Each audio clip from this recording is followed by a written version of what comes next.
Murder in the Manor, Secrets of the Wealthy Elite. The moon hung like a silent witness over the sprawling Blackwood Manor, its silver light draping the estate's ivy-covered walls in an eerie glow.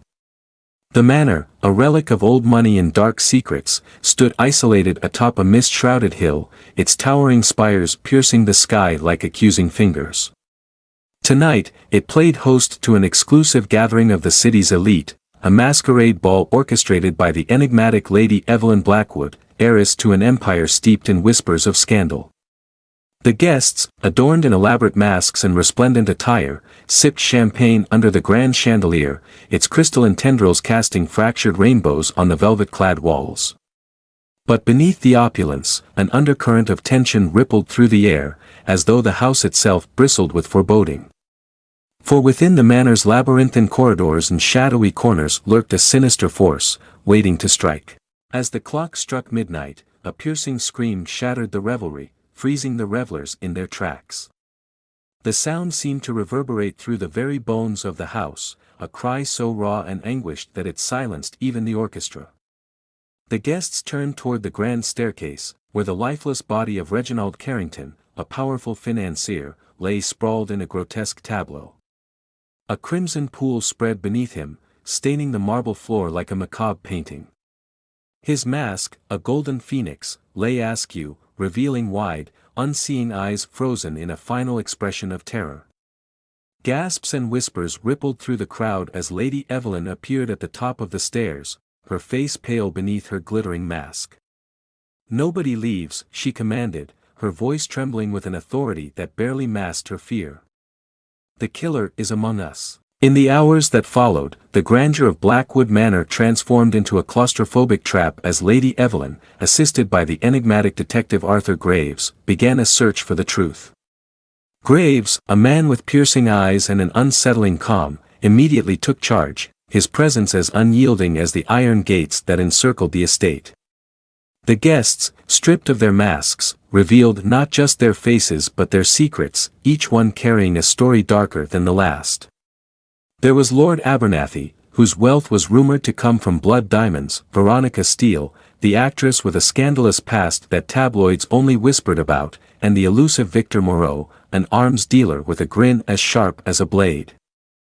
The questioning unveiled a tangled web of jealousy, betrayal, and greed, each thread pointing to a potential motive. But as the storm outside battered the manor, cutting off all communication with the outside world, it became clear that this was no ordinary murder. The walls of Blackwood Manor seemed alive, groaning with the weight of unspoken truths and hidden corridors.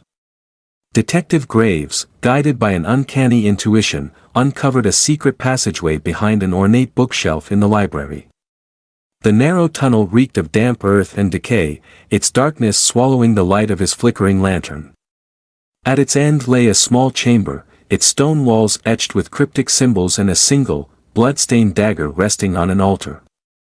"This isn't just a murder," Graves muttered, his voice echoing in the suffocating silence. "This is a ritual." Meanwhile, upstairs, Lady Evelyn confronted her own demons as she stumbled upon her father's journal hidden in the attic.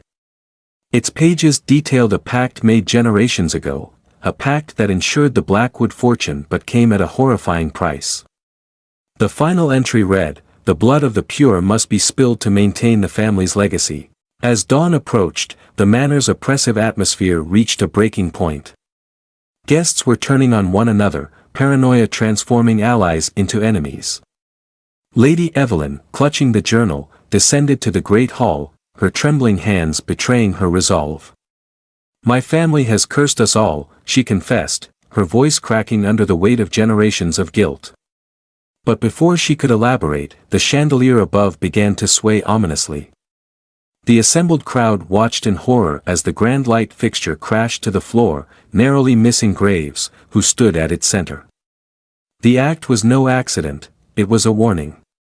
In the chaos, Victor Moreau seized the moment to escape but was intercepted in the library.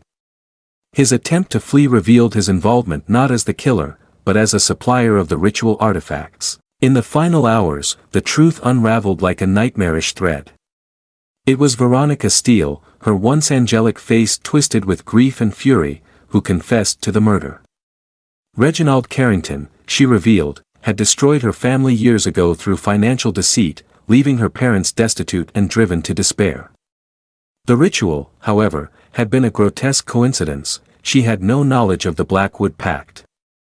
Yet, as she stood in the great hall, bound and defiant, the air grew cold, and the candles flickered out. A guttural voice emanated from the darkness, ancient and inhuman. "The debt is unpaid," it intoned, sending icy tendrils of terror through the room. Blackwood Manor claimed its due that night, as one by one, the guilty were consumed by shadows that seemed to crawl from the very walls. When the storm cleared and the authorities arrived, they found the manor eerily silent, its halls empty save for Detective Graves, who stood at the gates, his eyes hollow. "Burn it," he said, his voice barely audible. And as the flames engulfed the cursed estate, the secrets of the wealthy elite were reduced to ash, their whispers carried away by the wind. But some say the spirits of Blackwood Manor still linger, their cries echoing through the mist on moonlit nights, waiting for the next soul foolish enough